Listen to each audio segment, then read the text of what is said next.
우리 함께 보실 성경 요한복음 15장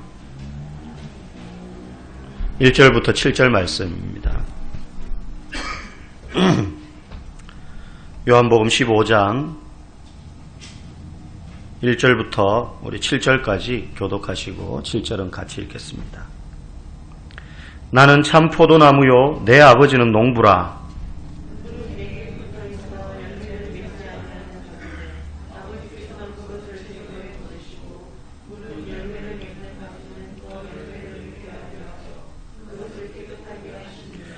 너희는 내가 일러준 말로 이미 깨끗하여졌으니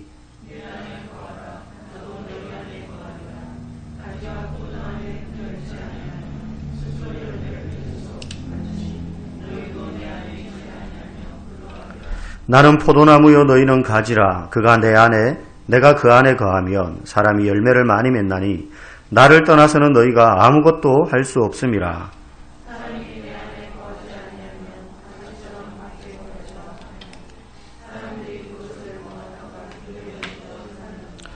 너희가 내 안에 거하고 내 말이 너희 안에 거하면 무엇이든지 원하는 대로 구하라. 그리하면 이루리라. 아멘. 또 만나서 반갑습니다. 중간중간 뵈었던 분들도 있지만 이렇게 현장 예배를 저희가 거의 한 11, 12주 만에 이렇게 드리는 것 같습니다. 네. 우리가 지난 2주간 성경을 봐야 하는 이유, 왜 성경을 봐야 하는가 첫 번째, 두 번째로 나누어서 2주간 말씀을 전했는데 오늘은 성경을 봐야 하는 이유 세 번째입니다. 우리가 어떤 일을 할 때 이유를 모르고 하면 어떤 결과가 생기느냐? 엄청 힘들어요, 그 일이. 왜 하는 줄 모르고 하면 힘들 수밖에 없습니다. 그리고 오래 할 수 없습니다. 운동도 마찬가지고 공부도 마찬가지고. 남자분들 군대 가면 힘든 이유가 뭐냐? 그거 전부 처음 해보는 일들이거든요. 꽃갱이질, 삽질, 총 들고 뛰어가고 구르고 이게 밖에서는 해보지 않았던 일이기 때문에 힘들기도 하지만 이걸 왜 해야 되는지를 모른 채 그냥 시키니까 막 하는 거예요. 삽 던져주면서 야 파! 어떤 용도로 쓰려고 왜 파는지 설명을 잘 안 해줘요. 그러니까 하면서 힘든 거예요. 이걸 도대체 언제까지 해야 되는지 얼마나 해야 되는지. 근데 이유를 알면 머릿속에 계산도 서고 그리고 명확한 명분도 생기고 의지도 생기는 겁니다. 성경을 당신은 왜 읽습니까? 교회 다니면은 그냥 성경 읽어야 되는 거 아니냐? 그거랑 왜 읽어야 되는지 성경을 읽을 때에 어떤 일이 우리에게 일어나는지를 알고 읽는 것과는 천지 차이라는 거죠. 우리가 2주간 한 5가지 정도의 이유를 살펴봤습니다. 하나님의 말씀은 우리의 믿음을, 잠자던 믿음을 일깨우고 우리의 믿음을 강하게 하기 때문에 읽어야 된다. 그리고 우리 안에 성령이라는 분이 우리의 신앙을 더욱더 성숙시키는데 이 성령이 우리 안에서 활동하시기 위해서는 우리가 말씀을 봐야 된다. 그 다음 우리의 생명을 새롭게 하고 우리에게 세상이 줄 수 없는 진짜 소망을 말씀이 우리에게 주기 때문에 읽어야 된다. 그리고 5번째로 이 땅을 살면서 예수를 믿는 사람이나 믿지 않는 사람들이나 가지고 있는 이기적인 욕망이 있습니다. 나를 위하여 살고 싶어하는. 그런데 그 욕망이 끊임없이 부어지는데도 채워지지 않거든요. 대부분의 사람들이. 이 정도 가지면 만족하는 게 아니라 가지고 나면 야 이것보다 저걸 더 가지고 싶다 이런 생각이 들어서 끊임없이 얽매여서 삽니다. 죽을 때까지. 그런데 하나님의 말씀이 우리를 그런 욕망의 속박에서부터 자유하도록 하기 때문에 읽어야 된다고 했습니다. 오늘 마지막으로 한 가지 이유를 더 살펴보려고 하는데 이 이유야말로 성경을 읽어야 되는 가장 강력한 이유 중에 그리고 목적 중에 아마 하나라고 생각합니다. 우리가 하나님의 말씀을 읽어야 되는 마지막 6번째 이유는 하나님의 말씀이야말로 기도 응답의 근원적인 열쇠이기 때문입니다. 보통 우리는 어떤 문제를 두고 기도할 때 어떻게 기도해야 됩니까? 그러면 간절한 마음으로 기도해야 되는 줄 압니다. 그리고 포기하지 않고 끈질기게 기도해야 됩니다. 어떤 분들은 응답될 때까지 하나님이 그냥 안 들어주면 안 되겠다 싶어가지고 들어주시기까지 기도해야 된다. 맞습니다. 믿음으로 포기하지 않고 간절하게 기도해야 되는 것이 마땅한 기도하는 사람의 자세요 태도입니다. 그렇게 기도해야 됩니다. 근데 그거는 우리가 기도하는 어떤 사람의 자세요, 태도라고 한다면 그 간절한 기도가 응답이 되려면 하나님의 말씀을 봐야 된다는 거예요. 오늘 우리가 읽은 이 요한복음 15장 1절에서 7절 말씀은 매우 우리가 익히 아는 말씀입니다. 요약하면 이런 거죠. 예수님이 지금 비유를 들고 계십니다. 나는 포도나무고 너희는 가지다. 근데 그 가지가 포도나무에 붙어 있어야지 열매를 맺지 않냐. 만약에 그 가지가 포도나무에서 떨어져 있으면 열매를 조금 맺는 게 아니라 아무것도 맺을 수 없다. 그것처럼 너희가 나를 떠나서는 아무것도 할 수 없다. 그렇기 때문에 나에게 붙어 있어야 된다. 그러면 나에게 붙어 있는 게 뭐냐? 너희가 내 안에 거하고 내가 너희 안에 거하는 거다. 너희가 내 안에 거하고 내가 너희 안에 거하는 거다. 그러면서 반복하는 말씀이 그 문장인 거예요. 너희가 내 안에, 내가 너희 안에. 이게 별개의 두 개의 다른 문장이 아니고 하나입니다. 우리가 주님 안에 거하는 거나 주님이 우리 안에 거하는 거나 같은 상태입니다. 그러면 문제는 보이지도 않고 본 적도 없고 적어도 우리 당대에는 그죠? 만난 적도 없는 그 예수님이 어떻게 우리 안에 거하실 수 있느냐는 거예요. 우리가 얼굴이라도 떠오르면 그분을 막 생각할 수 있잖아요. 근데 우리는 아무도 예수님을 본 사람이 없습니다. 우리 머릿속에 남는 잔상은 영화나 그림을 통해서 본 예수님 얼굴. 그게 진짜인지 가짜인지도 모르지만.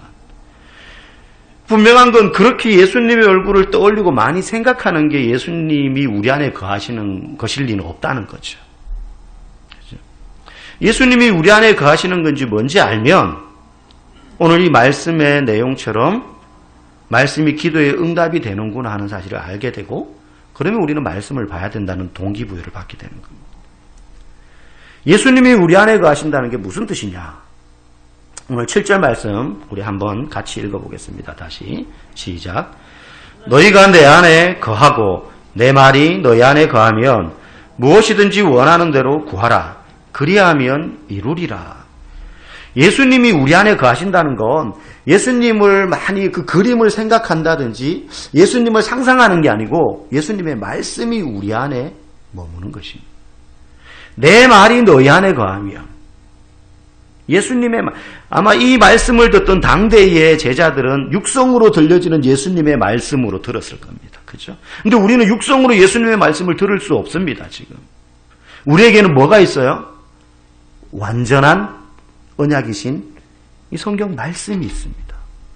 그렇기 때문에 내 말이 너희 안에 거하면 이 뜻은 이 하나님의 말씀이 우리 안에 가득 채워지며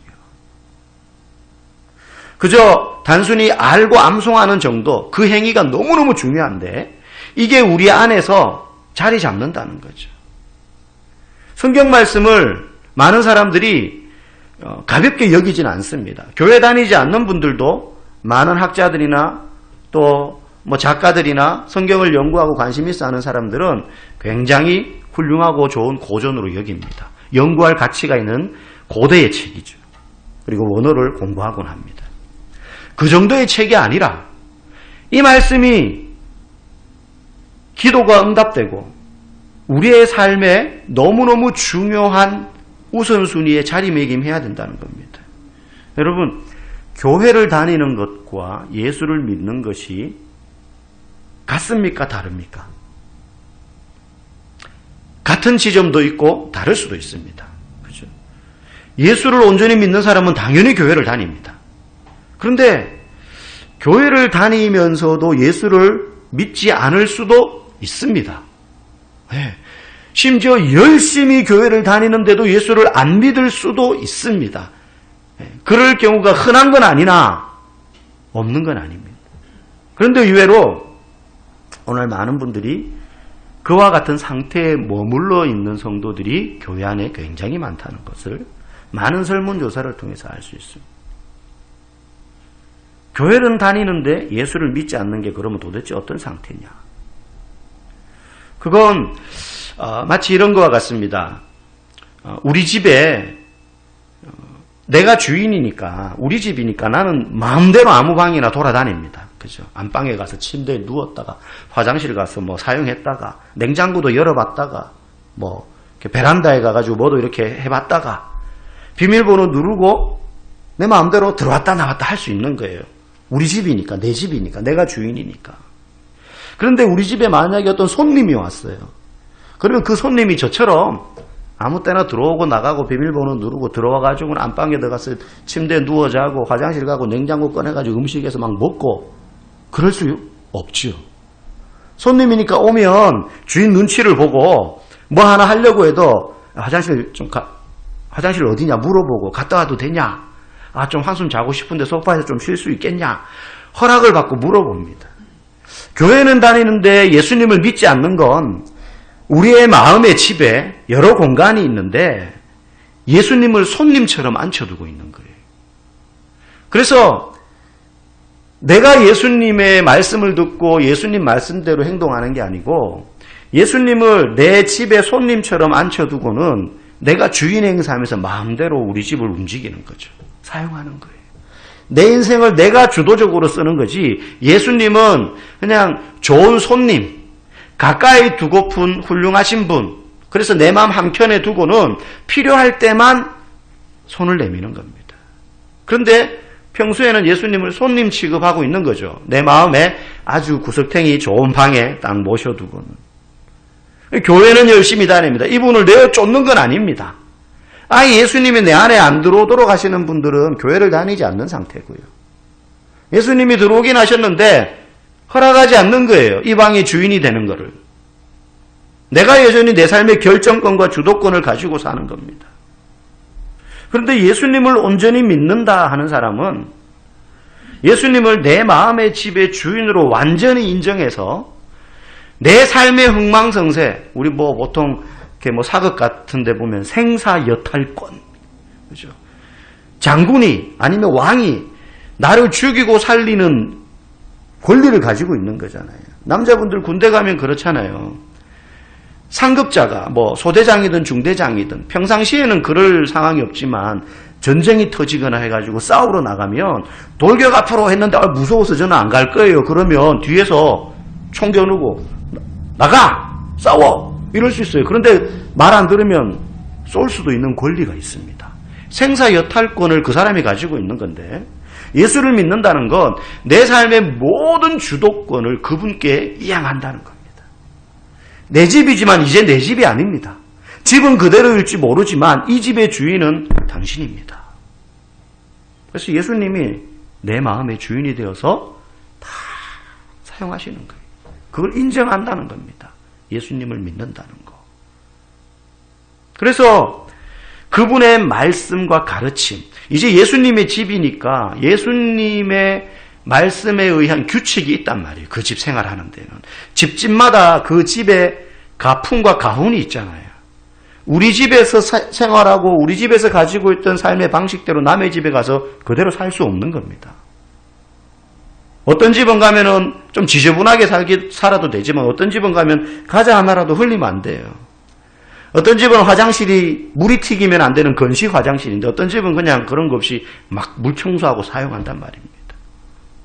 예수님이 우리의 삶의 집에 내 삶의 주인으로 인정이 되면 그렇게 인정을 하고 믿으면 내 마음에 내 인생의 삶의 규칙이 예수님의 말씀대로 사는 것이 되는 겁니다. 그래서 그 말씀이 가르치는 규칙과 그리고 그 뜻에 따라 살되 세상의 어떤 가르침과 뜻보다 그게 더 우선시 되어야 되는 것입니다. 그 말씀에 완전히 순종한다는 거죠. 근데 이건 단번에 이루어지는 거지만 그 이후에 계속해서 뭐가 있느냐 하면 내적 싸움이 벌어집니다. 우리 안에. 주도권 쟁탈전이 계속 벌어져요. 왜냐하면 우리 안에는 여러분 마귀가 우리가 예수님을 주인으로 딱 인정하고 나면 아이고 이 집은 아니구나 하고 도망가고 끝나지 않습니다. 끊임없이 우리의 가슴에 불을 지핍니다. 이 욕심이 낳은 결과물인 사생아 같은 이 죄가 우리 안에서 끊임없이 야, 네 인생의 주인은 너야. 네가 좋아하고 느끼고 네가 원하고 네가 옳다고 생각하는 게 맞아. 누가 네 인생을 규정해? 네가 생각하는 대로 살면 돼. 지금 코로나 바이러스로 외국은 말할 것도 없고 우리나라도 많이 잠잠해졌다고 하지만 최근에 그 클럽에 다녀온 그분 때문에 지금 다시 어제인가요? 기사까지 보니까 40명까지 확진자가 늘었다 그러더라고요. 그리고 어떤 언론에서는 그 클럽을 다녀간 사람이 7,000명이다. 그 기간 동안. 그래서 다 전수조사해야 되고, 지금 난립니다. 보니까는 그 사람이 다녔던 클럽이나 동선 쫓아가서 보니, 무슨 수면방, 찜질방인지 수면방인지 보니까 동성애자들이 주로 모이는 곳. 자기들끼리는 다 알고 소문이 난 곳이. 그러니까 거기서 온갖 난잡한 일이 벌어지는 거죠. 백보양보해서 그럴 수 있다고 쳐요. 근데 사람들이 분노하는 이유가 뭡니까? 동성애고 뭐고 이런 것도 이것도 비난 받아야 되겠지만 자신이 개의치 않고 나는 괜찮아. 나만 괜찮으면 돼. 내가 옳고 내가 괜찮다고 생각하는 일은 옳다고 생각하고 자기의 충동대로 본능대로 그렇게 행동한 결과물인 거예요. 오늘 세상이 계속해서 우리 안에 이야기하는 게 뭡니까? 네가 옳다고 생각하는 건 해. 그게 맞아. 근데 성경을 보면 뭔가 많아요. 이거는 해도 되지만 이거는 하면 안 된다. 단순히 규칙 1, 2, 3, 4가 아니고 예수님이 그걸 기뻐하시느냐 기뻐하시지 않느냐라는 큰 대전제 아래 이 말씀이 우리의 삶의 주인 노릇하기 시작할 때 우리가 따라야 되는 많은 가르침들이 있는데 그걸 가장 우선시하는 것. 이게 예수님이 우리 안에 거하는 거라는 거예요. 예수님이 우리 안에, 예수님 말씀이 우리 안에 절대적인 규칙으로 자리 잡으면 내가 옳다고 생각하는 고집, 내가 경험해서 그래 이럴 땐 이렇게 하는 게 맞아. 맞을 때도 있으나 그런 경험 그리고 생각, 편견 다 내려놔야 돼.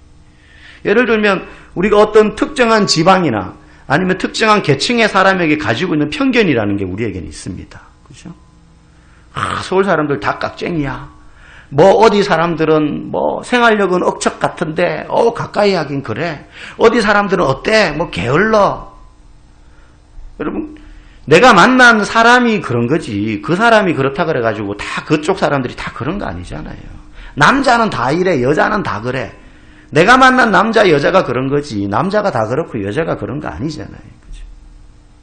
근데 이거를 절대적인 진리인 양 삶의 어떤 잣대처럼 가지고 사는 분들이 계세요. 우리가 하나님의 말씀 앞에 우리의 모든 편견과 우리의 고집과 내가 옳다고 생각하는 것들이 얼마든지 잘못될 수 있음을 말씀 앞에 비추어서 검증받고 다 내려놓을 수 있어야 되는 거예요. 예수님은 우리가 하나님의 그 말씀보다 더 우선시하는 어떤 규칙이나 룰이 존재하는 것을 원하지 않으십니다. 말씀을 통해서 예수님을 만나는 것이 우리의 삶의 가장 중심에 놓이기를 원하십니다. 단순히 좋은 교훈을 적어놓은 책으로서 만나는 것이 아니라 이 말씀이 지금도 살아계신 예수님의 음성임을 믿음으로 이 말씀을 받아들이는 정도가 되어야 된다는 거예요. 가장 사랑하는 이와 교제할 때 애인이든 남편이든 아내든 가족이든 결혼 전이라고 생각해 보신다면 이 사람 가장 사랑해요. 그러면 이 사람과 만나는 것보다 더 우선시되는 어떤 만남도 있을 수는 없습니다. 그죠?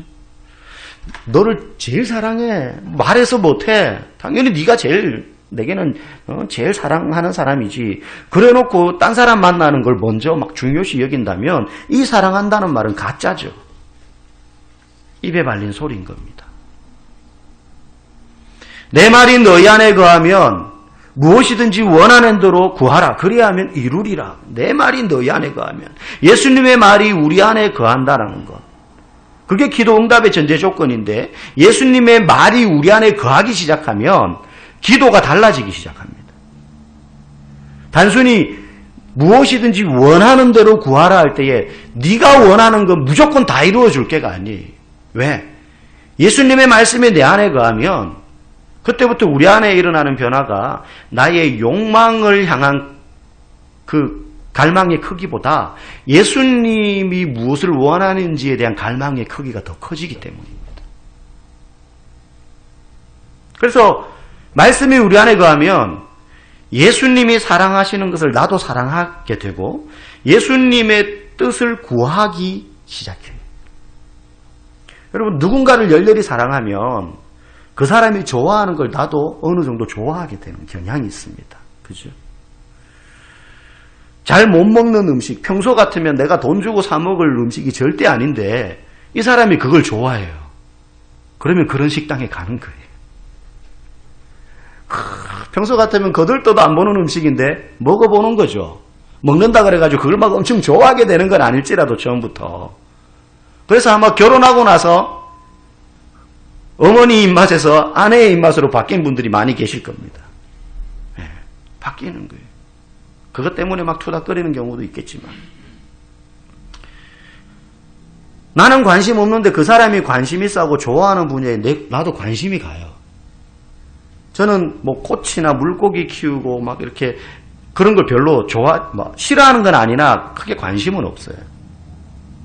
그냥 많이 피어 있으면, 자연에 피어 있는 많은 꽃들을 보면 와 예쁘다 그러지만 화분에 이렇게 해놓고 보고 크게 감동은 없어요. 저는 사실은 관심도 없고 꽃 이름도 잘 모르고. 근데 저희 집에 저 빼고 아내 때문에 아이들까지 다 그런 걸 좋아하거든요. 뭐 그런 거 키우고, 뭐 꽃도 많고 물고기, 햄스터 막 이런 게 많아요. 평소에 저는 관심 없는데 가끔 가다가 꽃 이름을 제가 탁 맞춰요. 그러면 가족들이 좀 우와 이런 것도 알아요 아빠 그러면서 막 놀래요. 물고기 이름 이거 구피 맞지? 그러면 남들은 자기들한테는 아무것도 아닌데 제가 구피 맞지? 그러면 야 구피랑 네온이랑 안 헷갈리네요 막 이러면서 이야기를. 사실 관심 없는데 가족들이 그걸 너무 좋아하니까 사실 한 번씩 이렇게 봐요. 이렇게 보고 꽃이 피었구나. 이거 뭐였더라? 가족들이 그걸 좋아하지 않았으면 저는 평생 그 꽃 이름이 뭔지도 모를 그럴 사람이죠. 사랑하는 사람이 좋아하는 것에 관심을 가지게 되어 있더라는 겁니다. 말씀이 우리 안에 거하면 예수님이 좋아하시고 관심 있어 하는 것을 내가 관심 있어 하기 때문에 그걸 구하지 단순히 나의 욕망을 채우기 위해서 기도하지 않게 된다는 겁니다. 여러분, 좋아하는 사람에게 선물을 주려고 할 때 그 사람이 좋아하는 게 뭔지에 관심을 가지고 그 사람이 좋아하는 걸 주려고 하지 내가 좋아한다고 그냥 덥석 주지 않잖아요. 말씀이 우리 안에 거하면 무엇이든지 원하는 대로 구하는데 그 원함이 내가 단순히 원하는 게 아니라 예수님이 뭘 원하시는지에 대하여서 관심을 가지고 예수님이 이걸 기뻐하실 테니 주님 이걸 구합니다. 이렇게 기도가 바뀌어져 가는 것. 그래서 내가 원하던 것을 부르짖던 기도에서 하나님의 영광을 드러내기 위한 기도로 바뀌어지는 과정이 말씀이 우리 안에 거할 때 생기는 놀라운 변화고 그럴 때 그 기도가 응답이 된다는 것입니다. 여러분 신앙은 저절로 자라지 않습니다. 이 과정도 저절로 어느 날 자고 일어나서 갑자기 이루어지는 것이 아닙니다. 지속적으로 우리는 말씀을 통해서 예수님과 교제를 해야 되고 그래서 말씀을 통해서 예수님이 어떤 분인지를 더 깊이 알아가야 되고 그걸 알아가면 알아갈수록 예수님의 뜻이 무엇인지를 알게 되는 것입니다.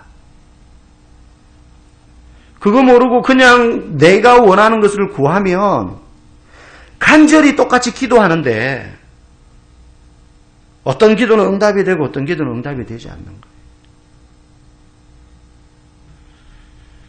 예수님을 알아가면 알아갈수록 우리의 갈망은 바뀝니다. 내 욕망을 향한 것이 아니라 예수님을 향한 갈망으로. 시편 37편 4절에 보면 그래서 또 여호와를 기뻐하라 먼저 그가 네 마음의 소원을 이루어 주시리라. 주님을 먼저 기뻐하는 것입니다. 주님을 더 앙망하는 것입니다. 먼저 주님이 원하시는 것이 무엇인지를 알게 되는 것입니다. 마음이 먼저보다 그렇게 주님을 기뻐할 때 우리의 마음의 소원이 더 이상 세상적인 욕망, 이 땅의 모든 사람들이 바라는 욕망이 아니라 마태복음 6장 33절처럼 먼저 그의 나라와 그의 의를 구할 수 있게 되는 것입니다. 진심으로.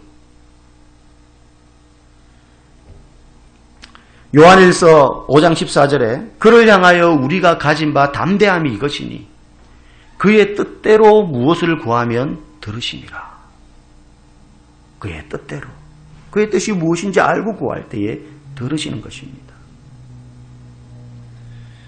기도는 우리가 구하는 것을 채워주는 도구가 아니라 하나님의 뜻이 무엇인지 알아채고 그것을 구하도록 하는 것입니다.